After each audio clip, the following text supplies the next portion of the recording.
Olá, pessoal! Hoje é terça-feira, 17 de fevereiro de 2026, e nosso querido amigo, nosso irmão, o professor Mohammad Marandi, está aqui conosco. Bem-vindo de volta, professor Marandi. Muito obrigado pelo convite, Nima. É um grande prazer estar com você. Sim, por favor, clique no botão de curtir para nos ajudar a alcançar mais pessoas. E deixe-me começar, professor Marandi, com o que soubemos antes de entrar ao vivo, que o Irã vai fechar parcialmente o Estreito de Hormuz. Qual é a ação? Qual é a estratégia por parte do exército iraniano em relação ao Estreito de Hormuz?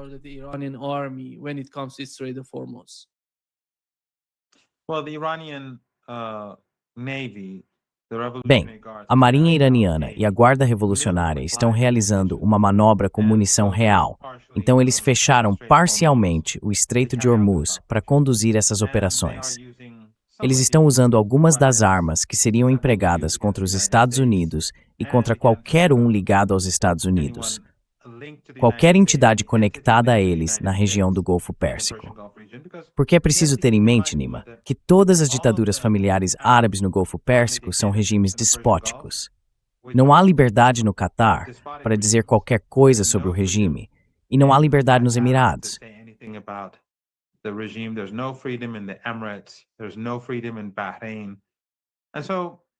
Não há liberdade no Bahrein. E essas entidades, que também abrigam bases dos Estados Unidos, e essas bases, neste exato momento, estão sendo usadas contra o Irã para preparar uma guerra, não terão desculpa se a guerra começar. Elas não podem fingir que são neutras. Serão cúmplices em uma guerra de agressão. Não dá para querer as duas coisas ao mesmo tempo. Não podem abrigar bases americanas, permitir que os americanos bombardeiem o Irã e, ao mesmo tempo, afirmar que são amigas do Irã. Isso não vai acontecer. Portanto, as capacidades de mísseis iranianos, que não se limitam apenas a mísseis de longo alcance superfície, como os que vimos sendo usados para atacar o regime israelense.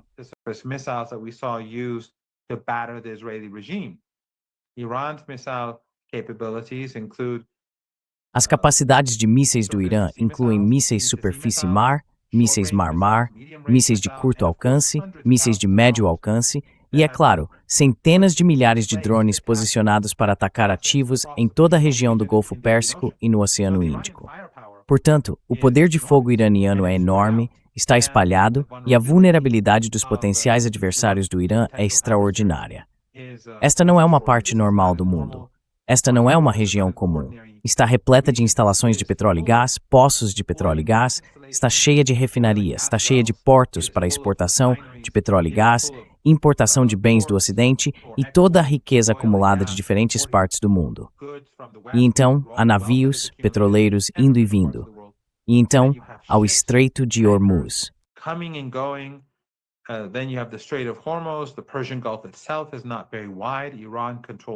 O próprio Golfo Pérsico não é muito largo. O Irã controla um dos lados e as ilhas no meio. E então há o Oceano Índico. Com as capacidades de mísseis que o Irã possui, seja a partir do mar ou da terra, a economia global seria devastada e o preço da energia dispararia. Além disso, Nima, algo de que normalmente não falo é que esses pequenos regimes gastam muito dinheiro porque têm muita riqueza. Muitas exportações de outros países vêm para esta parte do mundo de forma desproporcional, e isso chegaria ao fim. Isso esmagaria a economia global. E com Trump estando fraco e vulnerável, como as coisas estão, impopular, com pessoas nos Estados Unidos se opondo à guerra, agora há uma situação econômica muito difícil. Está piorando nos Estados Unidos.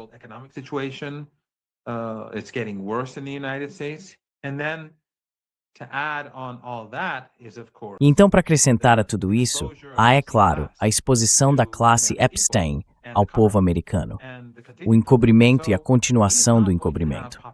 Portanto, ele não vai ter apoio popular quando se envolver em uma guerra, e quando a dor começar a apertar, os americanos não vão gostar disso. Seus próprios cerca de 30% de apoiadores serão os primeiros a ficar indignados quando perderem seus empregos. E então vimos o Ayatollah Khamenei hoje falar sobre afundar navios de guerra.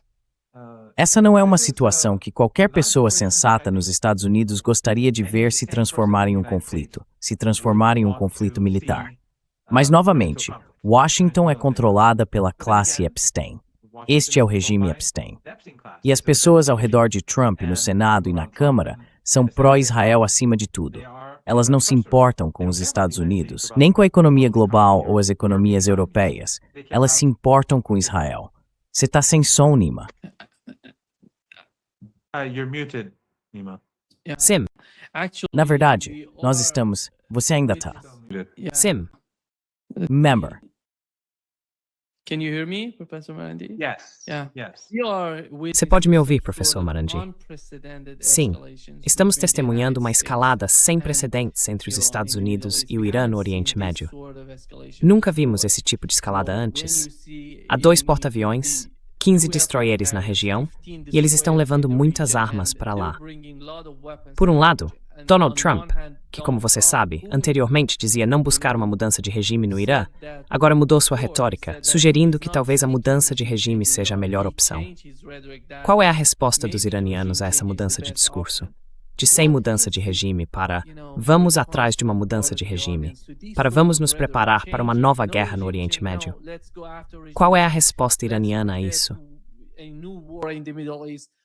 What is the Iranian response to that? I just want to also add to this that this is the Eu só quero acrescentar também que essa é a posição de toda a classe Epstein nos Estados Unidos. Aqueles que odeiam Trump, como o New York Times, quando se trata de atacar o Irã, são totalmente a favor. O Washington Post também é totalmente a favor. Eles vivem dizendo como as coisas são terríveis no Irã, como o chamado regime é maligno e que estão matando pessoas. É disso que se trata. Há um consenso. Eles querem demonizar o Irã para que os americanos comuns justifiquem a guerra.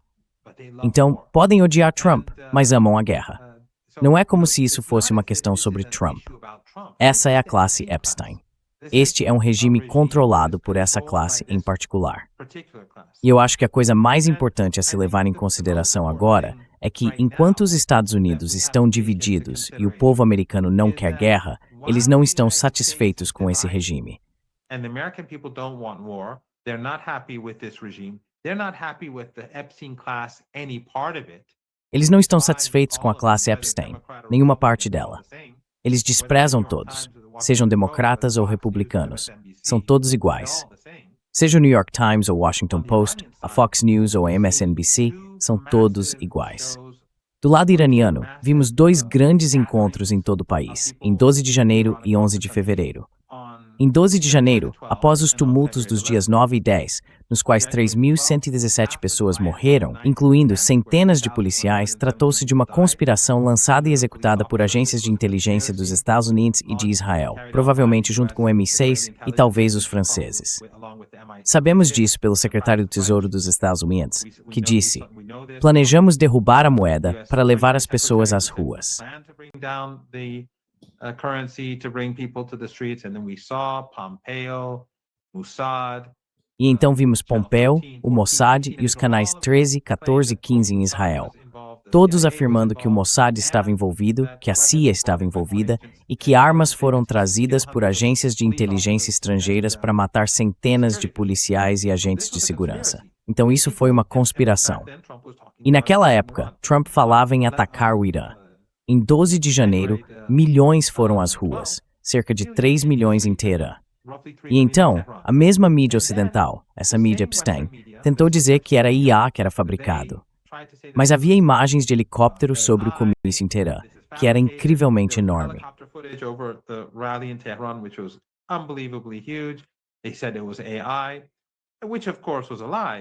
Eles disseram que era IA, o que, é claro, era uma mentira. Mas então, em 11 de fevereiro, no aniversário da Revolução, tivemos manifestações ainda maiores. É como se os iranianos, mesmo aqueles que não tinham participado antes, dissessem: bem, desta vez nós também vamos, só para mostrar a essas pessoas que elas não podem nos apagar, esses ocidentais, Musk e a mídia ocidental. Felizmente, um número maior de jornalistas ocidentais, regionais e asiáticos estava presente. Então não puderam esconder. Os números em Teherã foram cerca de 25% maiores do que em 12 de janeiro. Então, enquanto o Ocidente, os Estados Unidos, estão fragmentados, o Irã está unido. E como já discutimos antes, isso não é apenas sobre o Irã. Esse é todo o eixo da resistência. O Iêmen está preparado para a guerra e aprimorou suas capacidades. A resistência no Iraque é enorme e ainda não entrou em combate. Eles lutarão uma guerra existencial.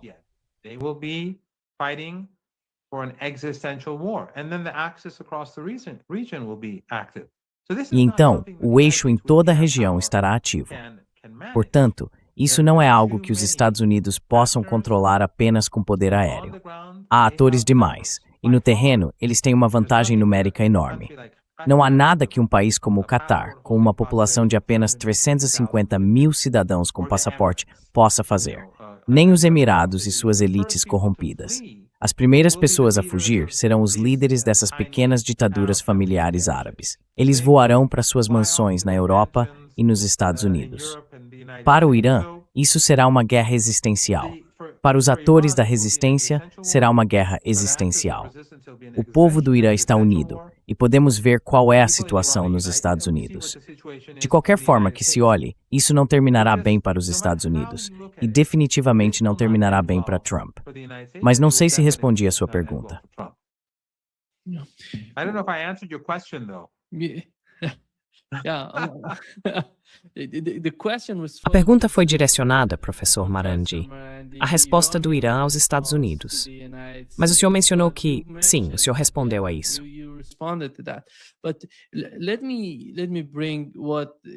Mas deixe-me explicar qual é o objetivo, porque tínhamos o Irã à frente, antes que você faça sua próxima pergunta.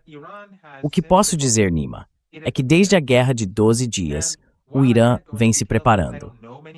E embora eu não possa entrar em detalhes, porque não sei muitas coisas, e não finjo saber muitas coisas, posso dizer que o Irã e as nações próximas ao Irã têm cooperado mais do que antes, com capacidades de alta tecnologia e com equipamentos militares que o Irã não produz ou não produz nesse nível. Por exemplo, e isso pode não ser, sabe, quero dizer, há muitas coisas diferentes chegando, mas uma coisa que agora é mais ou menos de conhecimento público são os helicópteros que foram importados da Rússia.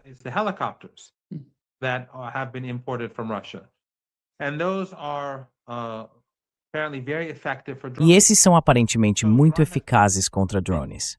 Portanto, o Irã vem desenvolvendo sua capacidade de combater drones nos últimos 11 ou 12 meses.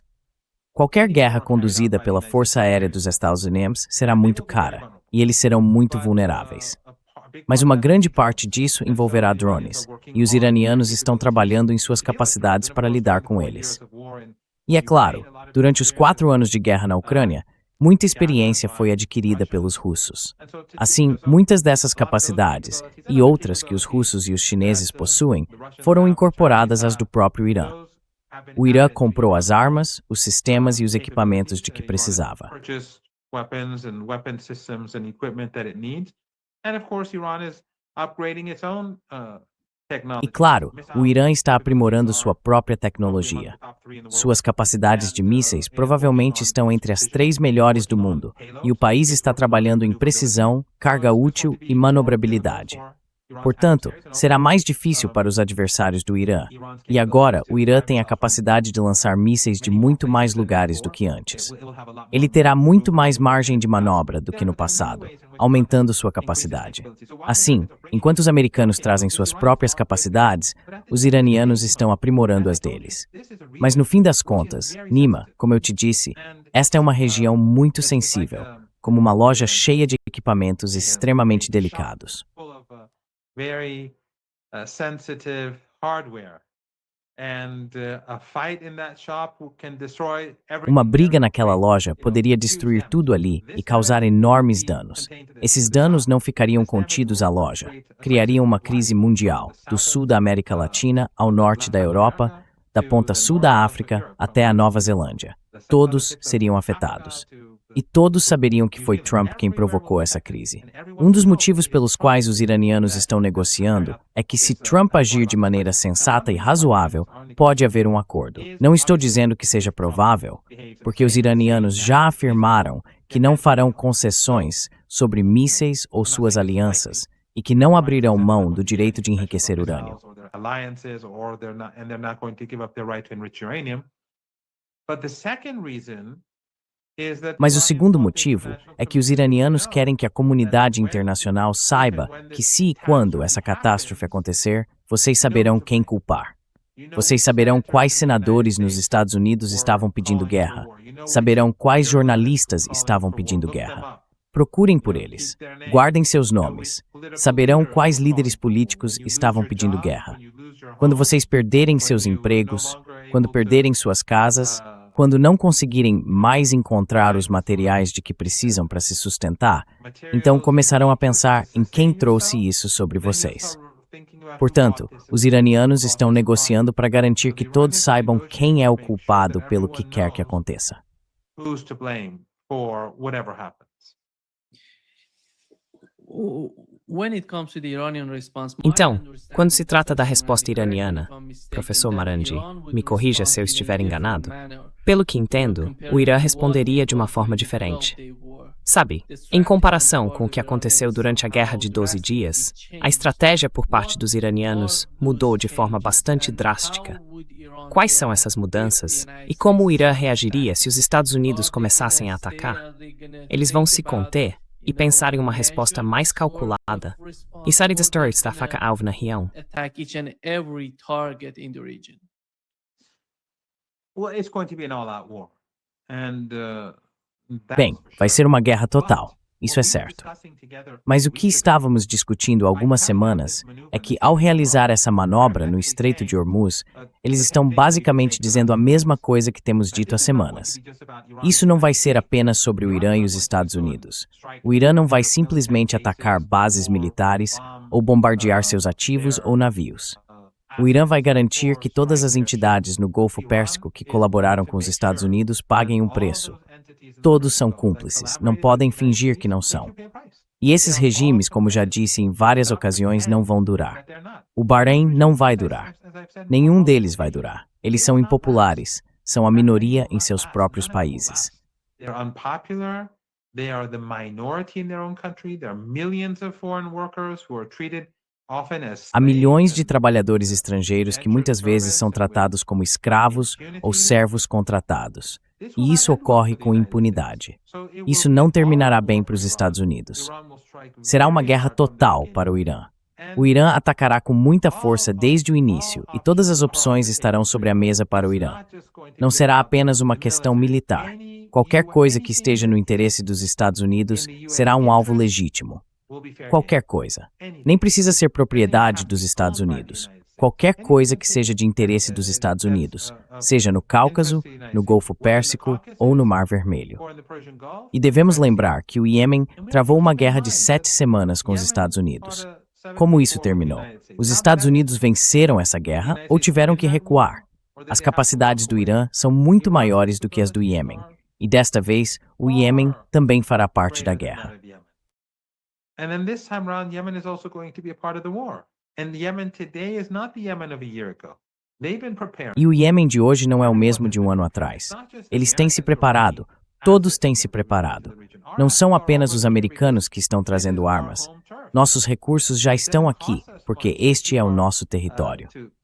Não nos custa muito manter nossa posição, enfrentar os Estados Unidos em nossa própria vizinhança. Mas para eles, tudo precisa ser trazido do outro lado do oceano. Eles terão custos diários e, como você sabe, neste exato momento, são eles que estão pagando um preço enorme para trazer seus recursos até aqui. Terão que pagar um preço enorme para mantê-los aqui e terão que pagar um preço enorme para retirá-los no fim das contas. Mas, se houver guerra, acho que esses custos nem se comparam aos custos econômicos que serão gerados. Não haverá comparação alguma.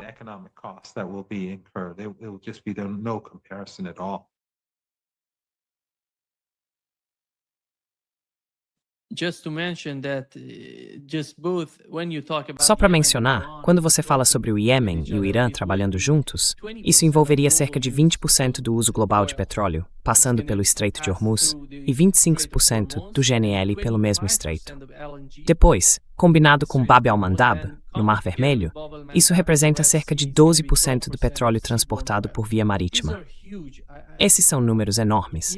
Sabe, quando se trata de todos esses cálculos, eu sei que você mencionou que o chefe do Conselho de Segurança Nacional do Irã, Ali Larijani, foi aos Estados Árabes da região e conversou com eles. Qual foi o resultado?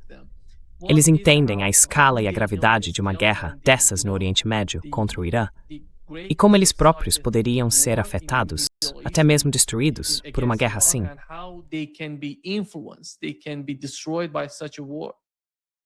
They're very worried. And so is Turkey. Eles estão muito preocupados, e a Turquia também está, assim como o governo turco. Mas todos são muito fracos e vulneráveis. Eu estive recentemente em Moscou, e representantes da região e da Turquia também estavam lá. Todos estavam muito preocupados. Mas eles não são como o Irã, não podem se posicionar contra os Estados Unidos. São obedientes. Alguns podem demonstrar um pouco mais, digamos, de independência, um pouquinho mais como a Turquia. Os outros, esses não podem fazer muita coisa. Mas sim, o ministro das Relações Exteriores do Irã, o chefe do Conselho Supremo de Segurança Nacional e outros os alertaram sobre a situação. E outra coisa, Nima, que eu sempre esqueço de mencionar, são as capacidades de mísseis de cruzeiro do Irã.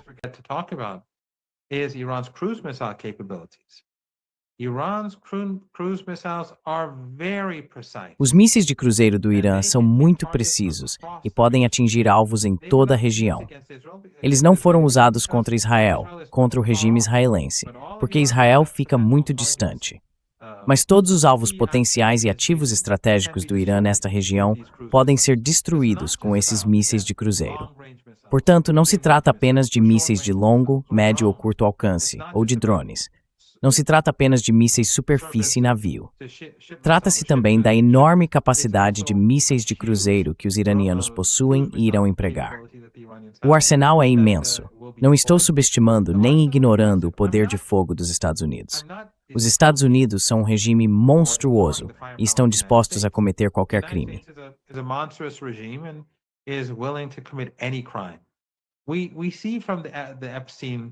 Vemos, pelos documentos do caso Epstein que foram divulgados, aquele pequeno trecho que nos permitiram ver, com todas as redações e todas as provas que esconderam, que a grande maioria dos documentos aparentemente não foi liberada. Apenas uma pequena parte veio a público, e vimos que tipo de pessoas eles são, que tipo de monstros essa classe de pessoas representa. Agora entendemos, agora todos nós entendemos, por que eles apoiam o genocídio. Agora entendemos por que jornalistas e a mídia ocidental apoiam o genocídio em Gaza. Agora entendemos por que, durante a guerra Irã-Iraque, eles gasearam Halabja, matando 6.500 pessoas em poucos minutos, porque é isso que eles são.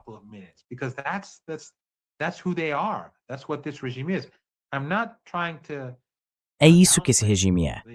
Não estou tentando minimizar a crueldade ou o poder dos Estados Unidos. Mas o que estou dizendo é que o poder do Irã e a vulnerabilidade dos Estados Unidos, por causa do petróleo, do gás e dos mercados nessa região, além dos déspotas totalmente ligados aos Estados Unidos no Golfo Pérsico, tornam os Estados Unidos muito mais vulneráveis do que o Irã. E com os Estados Unidos divididos, em declínio e desprezados em todo o mundo, eles antagonizaram todos, especialmente durante o regime Trump. A vantagem está com o Irã. Por mais brutais e cruéis que os americanos sejam, a vantagem está com o Irã.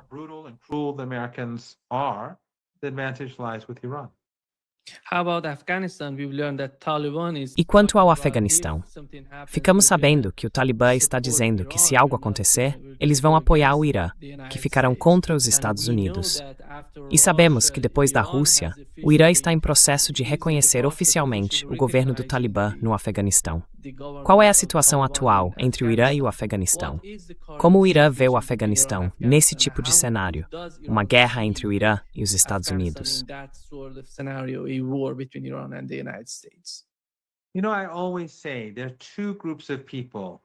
Sabe, eu sempre digo que existem dois grupos de pessoas que sempre demonstraram um ódio irracional em relação ao Irã.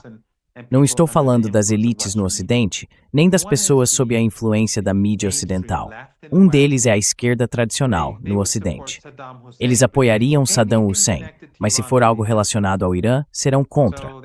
Então apoiaram a mudança de regime na Síria, junto com os salafistas. Estavam aliados no apoio à operação da CIA, certo?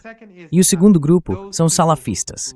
Aquelas pessoas que estiveram sob a influência dos procuradores dos Estados Unidos na região, seja nos Emirados, na Arábia Saudita, no Catar ou sob Erdogan. Há décadas, eles tentam antagonizar o Irã, usando o sectarismo e tentando criar ódio sectário. Eles vêm há décadas. They've been doing this for decades. And of course, the Taliban, the first wave of the Taliban. E claro, o Talibã, a primeira onda do Talibã que chegou ao poder na década de 1990, era profundamente sectário. O que está acontecendo agora é que as pessoas estão despertando para a realidade. Muitas pessoas estão começando a enxergar através da propaganda do império midiático do Catar. Não é só a Al Jazeera. Eles têm um enorme aparato de mídia, além de outros financiados pelo petróleo, gás e por regimes da OTAN aliados ao Ocidente. As pessoas estão percebendo isso. Elas veem quem é sincero em relação à Palestina, quem é sincero em relação ao Iêmen, quem é sincero em relação a Cuba e a Venezuela e a outros lugares. Assim, o Talibã, apesar de termos grandes diferenças, como a política deles de não permitir que meninas frequentem a escola, o que para o Irã é inaceitável, entre outras coisas, está percebendo que o Irã é a única força na região que é sincera em relação à Palestina. Por isso, eles estão teniendo de samari e o mesmo tenth não público em ultimos. So they are tilting towards Iran. And so is public opinion elsewhere. Everyone is looking now to the axis of resistance. Agora todos estão olhando para o eixo da resistência como a esperança, não apenas para a região, mas além dela. Vê-se pessoas na América Latina, na África e em outros lugares se inclinando em direção ao Irã, apesar dessa enorme campanha do Ocidente. Mídia ocidental, mídia árabe, meios financiados por ditaduras e veículos sectários. Todo esse trabalho que eles vêm fazendo há 47 anos está desmoronando, porque as pessoas estão percebendo quem está ao lado de quem. Todo o resto está com a OTAN. Quero dizer, não dá para ficar em cima do muro aqui. Ou você está com o eixo da resistência, ou está com os americanos. Não há meio termo.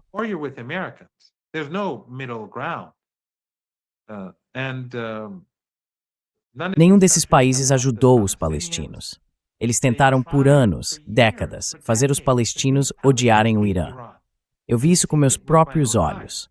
Palestinos me contam o que a mídia do Catar faz, o que a Turquia faz e o que no passado, especialmente os sauditas, embora hoje estejam menos envolvidos nesse tipo de coisa, faziam com o wahhabismo e tudo mais, e como sempre tentaram até mesmo virar os palestinos contra o Irã. Mas agora as pessoas estão percebendo que nenhum desses regimes vai mover um dedo pela causa palestina. A única coisa que farão é oferecer algumas bolsas de estudo a palestinos para fins de diplomacia pública, para criar uma boa imagem para si mesmos, mas não farão nada de concreto. Create a good image for themselves, but they won't do anything. And they won't do anything against Israel now, and they won't do anything E eles não farão nada contra Israel agora, e não farão nada contra os Estados Unidos, porque todos estão no campo ocidental. Então, o Talibã, ou pelo menos muitos dentro do Talibã, pessoas influentes no Talibã, estão percebendo essa realidade. E isso não acontece apenas no Afeganistão, acontece em outros lugares também. Acho que se você observar como a Rússia e a China se inclinaram em direção ao Irã, como outros também se inclinaram em direção ao Irã, verá que isso é algo que vai além do regional, é global. Como eu disse, é possível perceber a mudança de humor em partes do mundo onde tradicionalmente o Irã teve pouquíssima influência, se é que teve alguma. little influence, if any.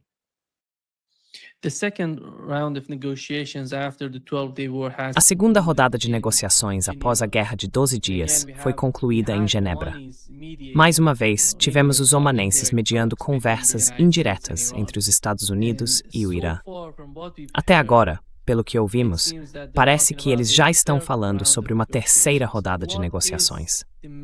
Quais são os principais objetivos do Irã?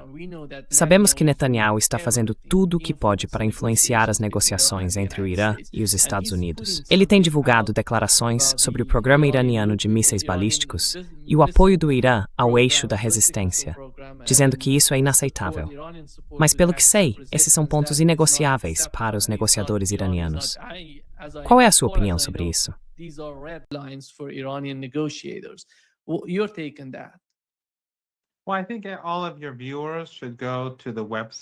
Bem, acho que todos os seus espectadores deveriam acessar o site do líder, e quando o discurso completo for traduzido para o inglês, árabe e outros idiomas, deveriam lê-lo.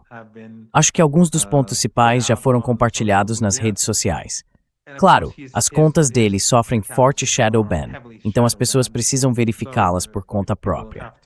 Mas ele deixou muito claro que o Irã não vai abrir mão de seu programa nuclear, que o Irã não vai abrir mão de suas capacidades militares e que o Irã não vai abrir mão de suas alianças regionais. And of course, Iran is not going to give up its regional alliances. And he actually spoke about Epstein and about the corruption. E ele realmente falou sobre Epstein e a corrupção das elites políticas no Ocidente. Algo que, até onde eu sei, no Irã não se comenta muito. A mídia em persa no Ocidente, BBC Persian, Iran International, todos esses veículos que gastam enormes quantias de dinheiro para cobrir notícias, não está tocando nos arquivos de Epstein. É como se nada tivesse acontecido. A BBC Persian finge que isso não existe. Mas ele levantou o assunto então com sorte. Isso ganhará mais destaque dentro do Irã, porque não acho que a mídia iraniana tenha dado a cobertura que realmente deveria. Outra coisa que ele disse em seu discurso foi que o Imam Hussein não deu e não daria lealdade. Alguém como o Imam Hussein não daria lealdade a Yazid. Someone like Imam Hussein would not give allegiance to Yazid. And he's making reference to Karbala. E ele está fazendo referência a Karbala e ao neto do profeta, que defendeu os oprimidos e se levantou contra os déspotas de seu tempo. Basicamente, ele está dizendo que os Estados Unidos são como o Yazid da nossa era. E como você sabe melhor do que eu, na cultura iraniana e nas crenças xiitas, Karbala e a história do Imam Hussein e de sua irmã são muito centrais. No Irã, não há dia como o dia de Ashura. Mesmo aqueles que você sabe bebem e festejam. Quando chega Ashura, pelo menos por 1 ou 2 dias, demonstram religiosidade, na maioria das vezes. Porque é algo tão... Se você andar por Teherã em qualquer dia do ano, pode ver coisas diferentes. Mas quando é Ashura, você sabe que é Ashura.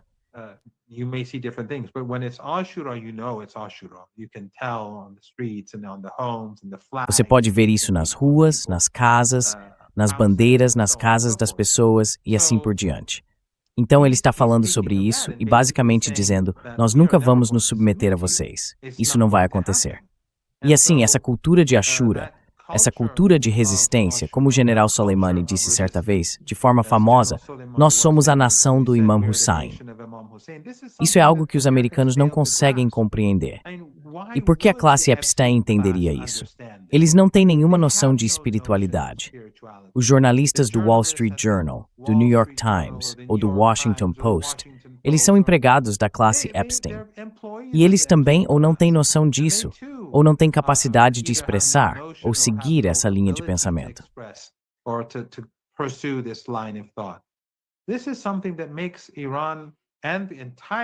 Isso é algo que torna o Irã e todo o eixo de resistência resilientes de uma forma que, acredito, será catastrófica para os americanos. E ele está aludindo a tudo isso, está alertando os americanos sobre o que pode acontecer. Ao mesmo tempo, ele disse ao seu público, continuem com os negócios como de costume, sigam com suas vidas, seu trabalho. As pessoas devem continuar como faziam antes. O exército, as forças armadas estão preparados e prontos. E os iranianos, como você sabe, estão fortalecendo suas forças a cada dia. Continuamos ouvindo sobre novos jatos americanos chegando à região, mas os iranianos estão fazendo as próprias coisas. Eles não fazem muito alarde sobre isso. Mas quando o dia chegar, o Ocidente vai perceber, vai entender a catástrofe que lhes aconteceu.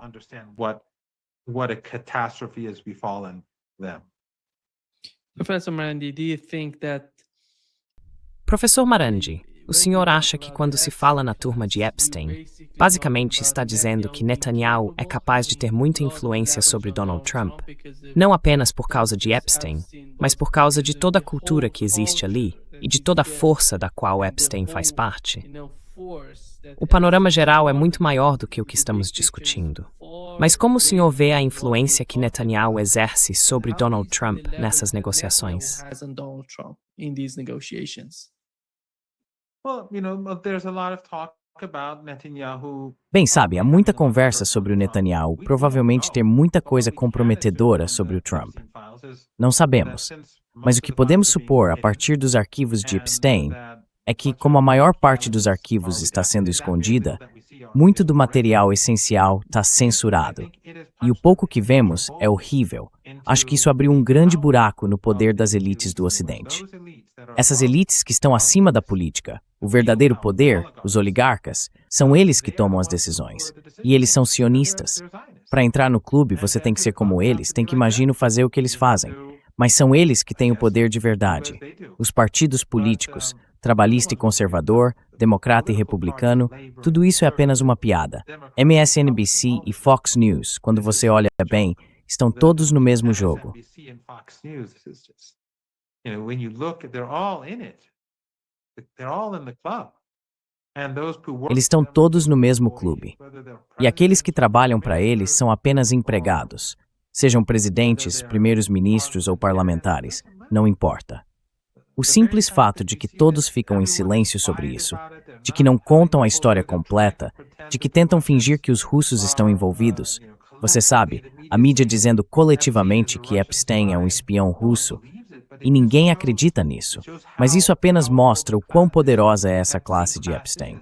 Toda a mídia está coordenada, assim como se coordenam entre si, para criar uma determinada imagem do Irã, para incentivar a guerra e justificá-la.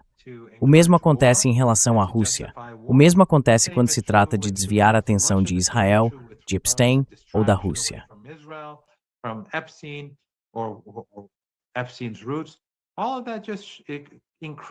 As origens de Epstein, tudo isso, expõe cada vez mais a classe Epstein pelo que ela realmente é, e isso a torna mais vulnerável. Então, enquanto Netanyahu, que conta com o apoio da classe Epstein, tem um enorme poder sobre Trump, acho que no panorama geral, a classe Epstein está em apuros.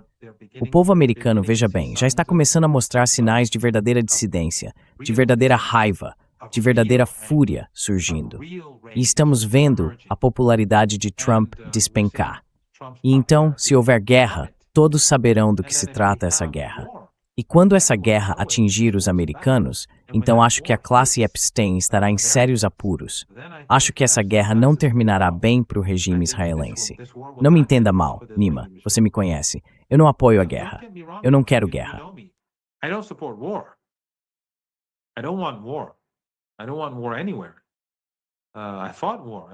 Eu não quero guerra em lugar nenhum. Eu lutei numa guerra. Fui voluntário. Estive muitas vezes na Síria, muitas vezes no Líbano, no Iraque.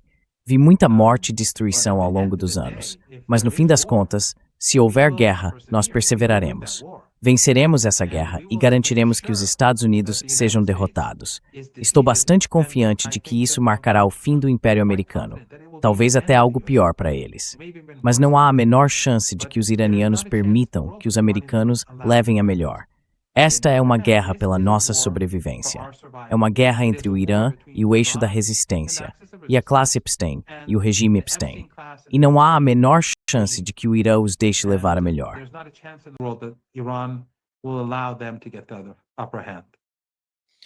What were the lessons for the Iranians? Quais foram as lições para os iranianos ao confrontar os Estados Unidos nesse conflito? Porque sabemos que a compreensão por parte dos iranianos era um pouco diferente da dos russos, já que os russos estavam envolvidos antes da guerra no Irã, antes do ataque ao Irã. Que lições o Irã tirou da guerra de 12 dias e da guerra na Ucrânia, em termos de entender o comportamento americano e como responder aos Estados Unidos?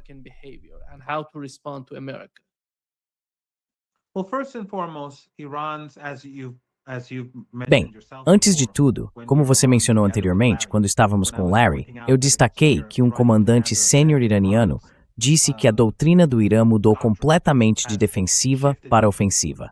Então, quando a guerra começar, o Irã vai com tudo. Vai destruir tudo e rapidamente. Essa é a doutrina iraniana. Uma grande mudança. Em segundo lugar, diferente dos americanos, que estão sempre travando guerras, cometendo assassinatos e massacres, e dos israelenses que fazem o mesmo, o Irã não se envolveu em guerra desde que Saddam Hussein invadiu o país na década de 1980. Portanto, durante as operações Verdadeira Promessa 1, 2 e 3, o Irã aprendeu muito.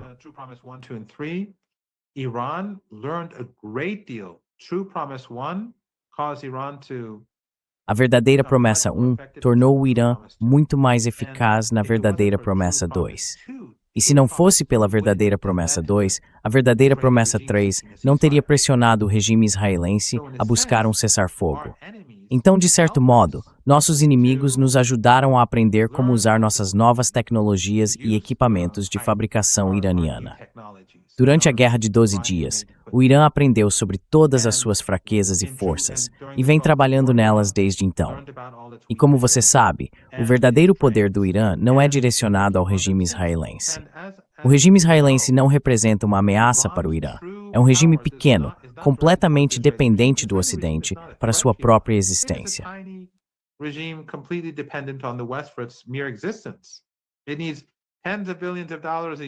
Ela precisa de dezenas de bilhões de dólares por ano apenas para se sustentar e para levar adiante o genocídio com o apoio do Ocidente. É os Estados Unidos que representam a verdadeira ameaça. Os iranianos, desde que os Estados Unidos tomaram o Afeganistão e o Iraque, vêm se preparando para a guerra. Desde que os Estados Unidos, Bush e Obama, começaram a dizer todas as opções estão sobre a mesa, e o Irã foi rotulado como parte do eixo do mal. Naquele discurso sobre o Estado da União de Bush, escrito por um sionista, aliás, aquele discurso de David Frum, são essas as pessoas que constroem as narrativas. Seja na Casa Branca, no New York Times ou no Washington Post, são sionistas. É a classe Epstein.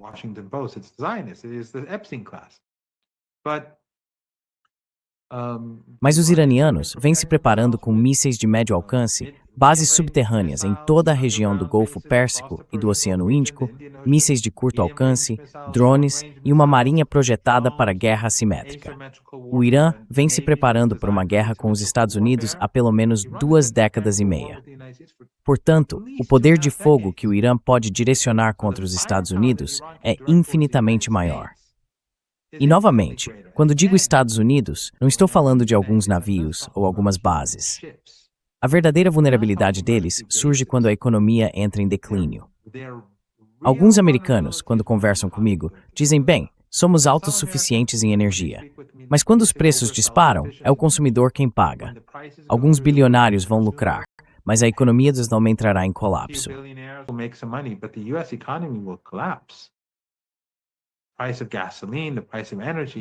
O preço da gasolina, o preço da energia, as importações, as exportações, o mundo vai mudar.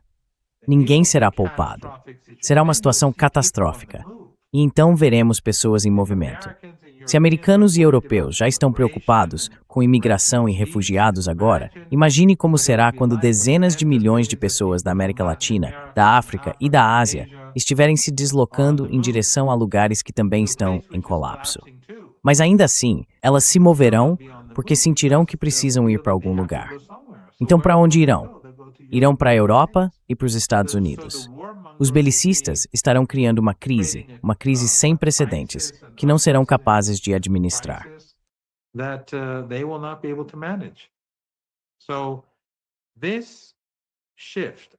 Então, essa mudança de uma doutrina defensiva para uma ofensiva e a conscientização que foi criada sobre as capacidades, fraquezas e vulnerabilidades do Irã levaram a ações para lidar com elas. E o fato de que outros países agora estão mais preocupados e cautelosos em relação aos Estados Unidos significa que se aproximaram do Irã. Você mencionou o Afeganistão, mas também a China, a Rússia e o Iraque. Portanto, será muito mais difícil para os Estados Unidos. Mais uma vez, a guerra é horrível. E se os Estados Unidos entrarem em guerra, muitos iranianos certamente serão mortos, porque os Estados Unidos são implacáveis. Os americanos e os israelenses são iguais, e seus jornalistas não têm decência nem moralidade. Quando massacram pessoas, o New York Times, o Washington Post e a CNN dirão que são ataques cirúrgicos.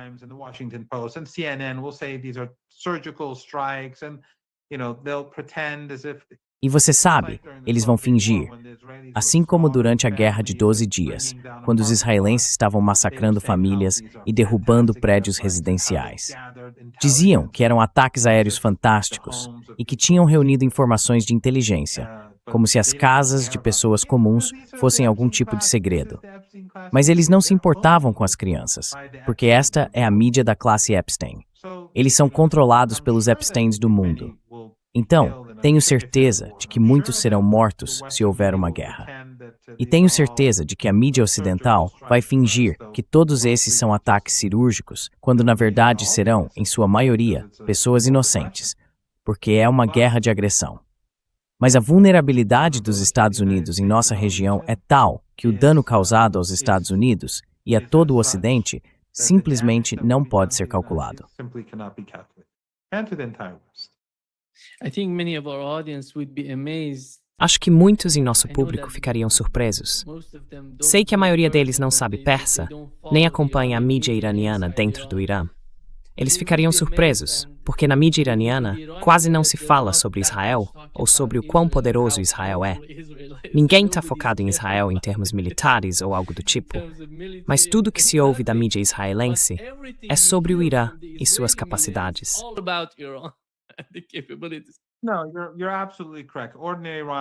Não, você está absolutamente certo. Os iranianos comuns não consideram o regime israelense uma ameaça. Eles o veem como um inimigo, mas não como uma ameaça capaz de enfraquecer o Irã. Simplesmente não é possível. E as pessoas também não acreditam que os Estados Unidos possam vencer uma guerra contra o Irã. Vamos ver. Mas, novamente, como eu disse, os iranianos se prepararam cuidadosamente. As manobras no Estreito de Hormuz são uma mensagem para todos. Não ontem com mais petróleo vindo de Atenas de Grace. Isso fará com que o preço 4 se UNL. O lemem não é só isso. Como eu disse, prêmio parte o comércio. This will disrupt trade, and a lot of the ships will be destroyed, and imports and exports. E muitos dos navios serão destruídos. Importações e exportações. Esta região é uma economia de consumo, especialmente nessas ditaduras árabes. Eles consomem muito mais do que a maioria dos países, desperdiçam toneladas de dinheiro todos os dias. Então será algo avassalador. E esses regimes muito provavelmente cairão. Quero dizer, se houver uma guerra, não vejo como eles vão resistir. A questão é, Nima, que no Ocidente simplesmente não compreendem o Irã. Eu aconselharia todos os senadores dos Estados Unidos, todos os membros do Congresso e as pessoas na Casa Branca a lerem sobre a Shura, o Imam Hussein e a visão de mundo iraniana, a visão de mundo do eixo da resistência, para entenderem com o que estão lidando.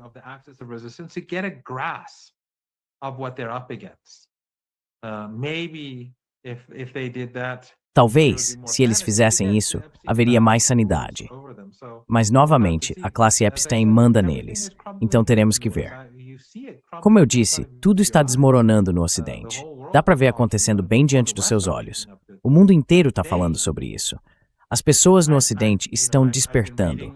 Tenho lido online como a visão das pessoas sobre os Estados Unidos, até mesmo dentro dos Estados Unidos, mudou. Muitos americanos comuns sentem que são vítimas como todos os outros. E são mesmo.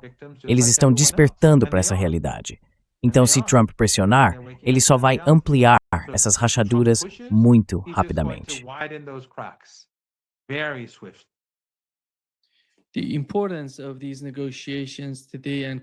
A importância dessas negociações hoje, em comparação com antes, é a presença dos europeus. O que aprendi com o ministro das Relações Exteriores do Irã há alguns dias é que o comércio entre o Irã e a Europa é menor do que o Irã tem com o Afeganistão. O que é isso? O que eles querem? Eu não entendo esses europeus. Qual é a compreensão, a percepção por parte dos iranianos em relação aos países europeus?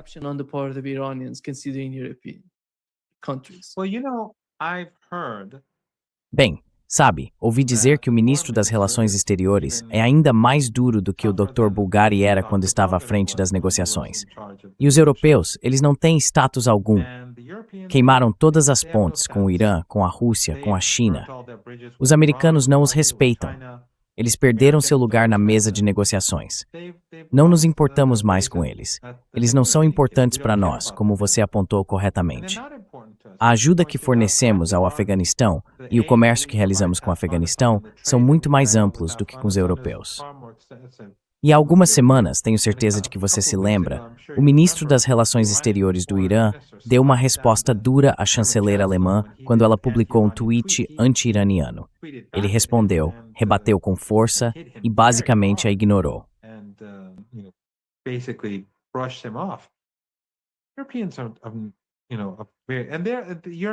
Os europeus, veja bem, a Europa vai se tornar menos importante. A cada dia que passa, a cada dia, os europeus estão ficando mais fracos. E isso vai continuar nos próximos anos, a menos que haja algum tipo de agitação na Europa, algum tipo de revolução ou uma mudança drástica entre os líderes atuais. Caso contrário, estão destinados a um sofrimento ainda maior. Se houver uma guerra entre o Irã e os Estados Unidos, os europeus vão sofrer imensamente. Eles já estão em crise, já caminhando para a desindustrialização por causa dos custos de energia que impuseram a si mesmos. E veja, se estão preocupados com o seu pequeno jardim, esperem até que refugiados de todo o mundo comecem a chegar quando a guerra começar. Então eles estão em uma situação muito ruim. E os iranianos não têm interesse em conversar com eles.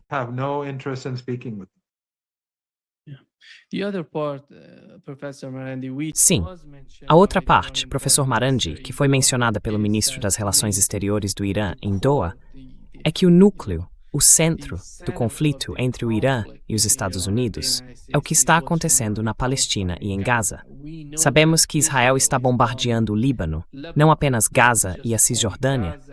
Eles também estão bombardeando o Líbano. E a situação no Líbano não é boa, não está melhorando de forma alguma, dado o modo como Israel está atacando. O que está acontecendo com o Hezbollah? E qual é a política do Hezbollah em relação a esse tipo de escalada por parte dos israelenses?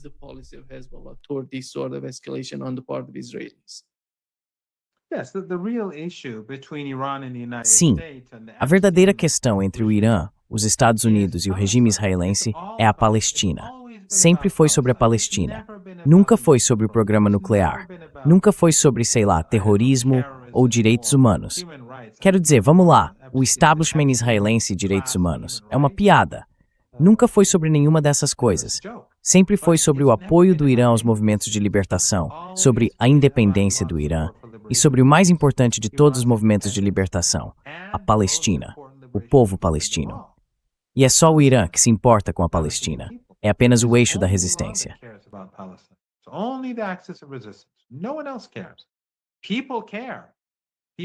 Ninguém mais se importa. As pessoas se importam, pessoas nas ruas, sabe, em todo o mundo se importam. Da Austrália a Istambul, a Caracas, a, sabe, St. Louis, nos Estados Unidos. As pessoas se importam, as pessoas estão despertando, as pessoas já despertaram. Mas os governos não se importam. Quero dizer, acabamos de ver isso quando os americanos tentaram ditar os termos ao Irã algumas semanas atrás. A Al Jazeera divulgou uma notícia dizendo que Turquia, Catar e Egito haviam proposto que o Irã cortasse sua assistência a seus aliados regionais, ou seja, o Hamas, a Jihad Islâmica, e que o Irã limitasse suas capacidades de mísseis e seu programa nuclear. Quero dizer, quão patéticos podem ser esses três governos se levarmos o relatório da Al Jazeera a sério. The Al Jazeera report seriously. They pretend to support the Palestinian people. Eles fingem apoiar o povo palestino. Al Jazeera não apoiam. Quer dizer, a equipe apoia, mas a política do Estado não.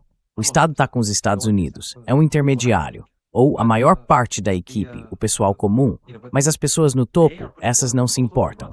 E ainda assim estão apresentando uma proposta para que o Irã pare de apoiar os palestinos. A resistência? Sério? E então, essas pessoas que foram doutrinadas por 47 anos pela propaganda salafista e wahhabita, ou aqueles esquerdistas na Europa que sempre demonstraram esse ódio irracional ao Irã, vão acordar como todo mundo já acordou? ou vão continuar enfiando a cabeça na areia e fingindo que sua propaganda anti-Irã e anti-resistência tem alguma validade? Então, os iranianos na mesa de negociações vão ser duros. The Iranians at the negotiating table are going to be tough. The Iranians are not going to give the Americans any sort of Os iranianos não vão fazer concessões aos americanos que violem a soberania do Irã. O ministro das Relações Exteriores não vai fazer concessões desnecessárias. Qualquer acordo com os Estados Unidos, qualquer possível acordo, será sobre o programa nuclear e sobre dar garantias. Não acho que eles realmente acreditem que precisam dessas garantias, mas vão oferecê-las, porque no fim das contas, isso não se trata realmente do programa nuclear. Trata-se de dar garantias de que o programa nuclear do Irã é pacífico. Há uma possibilidade de acordo, porque Trump pode querer ele pode precisar de uma saída. Because Trump may want to, he may need an off-ramp. So, and it's Trump. He will say, just like Então é o Trump. Ele vai dizer, sabe, igual fez com o Iêmen, ele disse vencemos e eles capitularam. Depois ele simplesmente se afasta. E os apoiadores dele, os MAGA, eles são um culto. Quero dizer, ele poderia atirar em uma mulher, sabe? Uma mulher no rosto, uma mulher branca, uma mulher jovem, e nada aconteceria. Eles poderiam atirar em um socorrista pelas costas, um socorrista que estava trabalhando com veteranos. Eles podem fazer qualquer coisa. Tudo que o Trump faz, essa base vai justificar. Epstein importa para eles. Mas o Trump sabe que se houver Angola, e coisas podem desmoronar.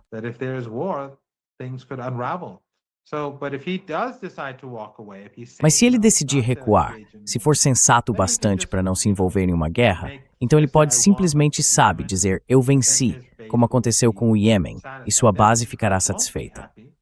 A elite ligada a Epstein não vai gostar, mas de qualquer forma, os iranianos não vão conceder nada aos americanos que viole a soberania do Irã.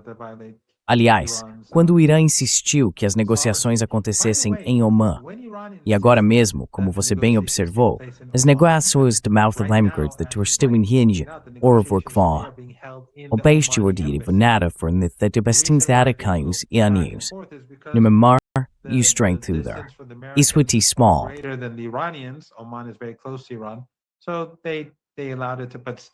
Então eles permitiram, mas ainda assim quem vai mediar é Omã. A questão é que os americanos impuseram pré-condições primeiro. Eles disseram que todas essas coisas precisavam estar na mesa. O Irã disse não, e os americanos foram forçados a aceitar os termos do Irã. O Irã disse, em Omã, conversas indiretas, igual a quando? Igual a antes da Guerra de 12 Dias. Que simbolismo há nisso? Em primeiro lugar, os iranianos estão mostrando que têm força. Os americanos foram forçados a aceitar as condições do Irã. Em segundo lugar, os iranianos estão dizendo à comunidade internacional, vejam, lembrem-se da última vez que estivemos aqui, quando estávamos negociando entre a quinta e a sexta rodada, eles conspiraram para nos atacar. Nós não confiamos neles. E você deve se lembrar que durante a primeira rodada, as coisas correram bem. Wyckoff foi à Fox News e disse, sim, o enriquecimento é aceitável, cerca de 3,6%, para fins nucleares civis. Depois, ele mudou os critérios e continuou mudando, até que acabaram realmente travando uma guerra contra o Irã.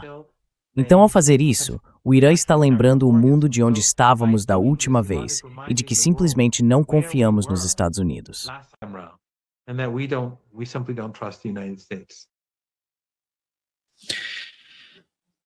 Muito obrigado, professor Marandi, por estar conosco hoje.